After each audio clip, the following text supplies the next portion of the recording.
قد كفاني علم ربي. Assalamualaikum warahmatullahi wabarakatuh. Kasus Ustadz Hanan At-Taqi cukup kontroversi. Rencana tablik akbar bertajuk Konser Langit dengan pembicara Ustadz Hanan At-Taqi di beberapa daerah di Jawa Timur pada akhirnya dibatalkan. Sebelumnya, PCNU Kabupaten Gresik menolak tablik akbar tersebut dengan alasan Ustadz Hanan At-Taqi adalah ex-HTI. Ustadz Hanan At-Taqi pun melakukan klarifikasi dengan menganggap bahwa tuduhan kepadanya bisa menjurus ke fitnah karena beliau berakidah Asy'ari, bermadzhab Syafi'i, dan mencintai NKRI dengan bukti biasa menyanyikan lagu Indonesia Raya sebelum memulai pengajian. Ustadz Hanan At-Taqi secara tegas menyatakan dia bukan ex-HTI, bukan pula simpatisannya. Tuduhan pun tidak terbukti. Setelah itu, tablik akbar Konser Langit rencananya juga diselenggarakan di Kabupaten Jember. Namun GP Ansor Jember menolak dengan alasan pihak penyelenggara tablik akbar Konser Langit adalah ex-HTI, meskipun mungkin Ustadz Hanan At-Taqinya bukan. Tetap saja ada kekhawatiran penyebaran paham khilafah di Jember. Tak hanya di Jember, di Situbondo dan Sidoarjo, juga beberapa daerah lain penolakan Ustadz Hanan At-Taqi juga terjadi. Dan akhirnya tablik akbar Konser Langit tidak bisa diselenggarakan. Menanggapi hal tersebut, Ketua Komisi Fatwa MUI Jatim, Kiai Haji Ma'ruf Khozin menyatakan penolakan tersebut karena Ustadz Hanan At-Taqi dinilai tak cocok dengan kultur pesantren di Jatim. Sebenarnya bukan sesat, cuma metode ceramahnya saja.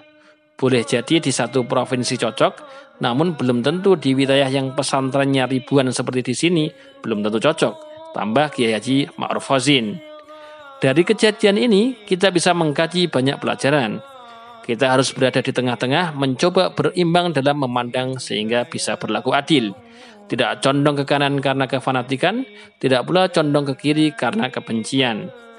Dalam kasus ini, kami menghormati tokoh-tokoh di MUI ataupun di NU, baik tingkat cabang ataupun wilayah.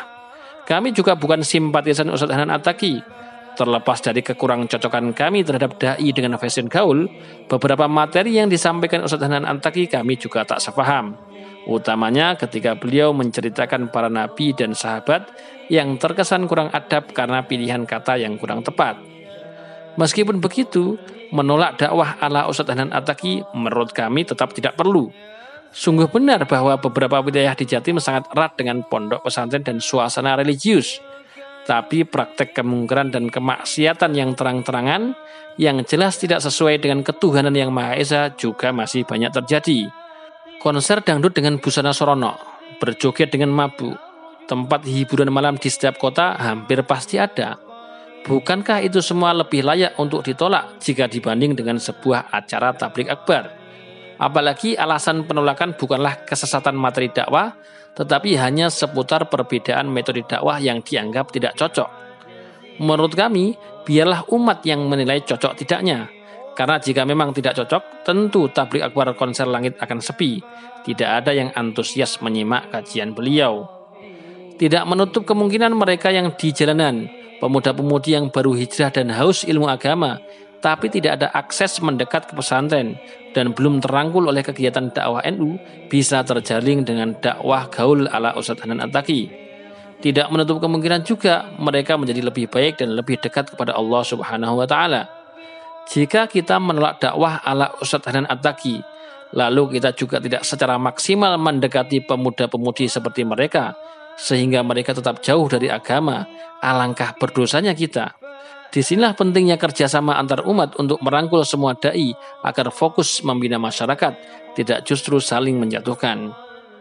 Apalagi jika penolakan-penolakan Ustadz seperti Ustadz Hanan At-Taqi ini dikaitkan dengan toleransi dan kebinekaan. Apakah penolakan semacam ini bisa dikategorikan sikap intoleransi atau justru sikap toleransi? Apakah ini sikap anti kebinekaan atau justru inilah praktek kebinekaan? Kami jadi bingung dan gagal paham. Terlepas dari itu, kami berharap hal-hal semacam ini tidak terulang. Kami berharap setiap elemen dari umat mengajak rukun satu sama lain dengan hikmah demi persatuan umat Islam. Wallahu a'lam.